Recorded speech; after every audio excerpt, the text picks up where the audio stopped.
దానికోసం ఆడపిల్ల అయినా అమ్మాయినే కదా సార్, అక్కడ ఇంట్లో బాధ్యతలు మోస్తూ బరువుని మోస్తూ అబ్బాయినైనా అమ్మాయినైనా సరే సమానంగా చూసి పెంచుంది, కానీ అబ్బాయి ఆడవాళ్ళకి ఎలా చేసి దానికోసం సేఫ్టీ కల్పించడానికి.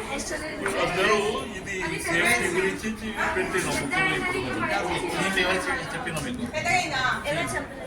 మీరు ముగ్గురు అదే థీమ్లో ఉన్నాయి, సెక్యూరిటీ, ఉమెన్ సెక్యూరిటీ గురించి.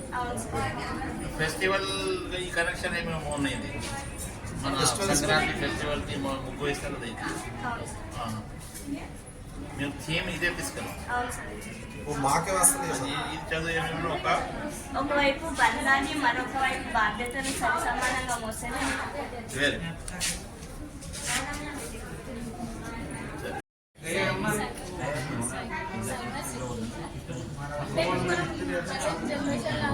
మన అకౌంట్స్ మనీ అనేది హ్యాకర్స్ హ్యాక్ చేసి మన దగ్గర మనీ అనేది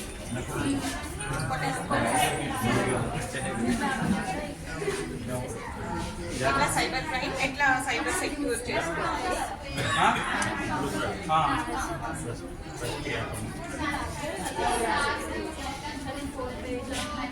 మనీ సెండ్ చేసి ఆ టైంలో మన దగ్గర ఉన్న మనీ అనేది ఇక్కడ ఫోన్పే చదువు రావాలి. ఈ సమాజంలో ఇప్పుడు అమ్మాయిలకు చాలా అబ్యూజ్ చేయడం కానీ యాసిడ్తో చేయడం కానీ, లేకపోతేనంటే బాగా డౌరీలు అత్తవారింటి దగ్గర డౌరీలు ఇంకా తేలేవు నువ్వు డౌరీ అట్లా అని చెప్పేసి అమ్మాయిలు బాగా ఇబ్బంది పెడుతున్నారు. అటువంటి ఇబ్బందులు అమ్మాయిలకు కలిగించకుండా వాళ్ళని మీ కన్న బిడ్డల్లాగా చూసుకోవాలి. మీ బిడ్డలు ఎట్లనో మీ బిడ్డలు కూడా అత్తవారింటికి ఇస్తే వాళ్ళు కూడా అట్లా చేస్తే మీరు సంతోషంగా ఉంటారు ఉండాలి కదా. అట్లానే మీ ఇంటికి వచ్చిన కోడలు మీ బిడ్డలాగానే చూసుకోవాలి. కోడళ్ళు కూడా బిడ్డ తల్లిలాగా మరి అత్త వాళ్ళని చూసుకోవాలి.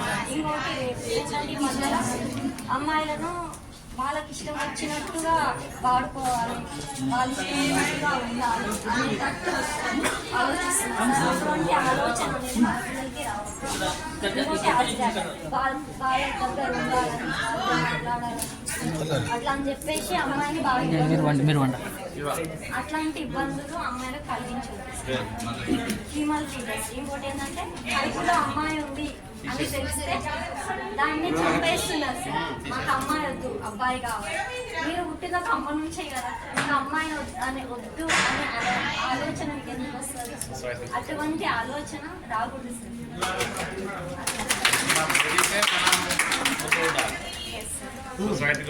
We should start that. Yes. Thank you. Very good. You, girls, wings, 2 fly. Very good.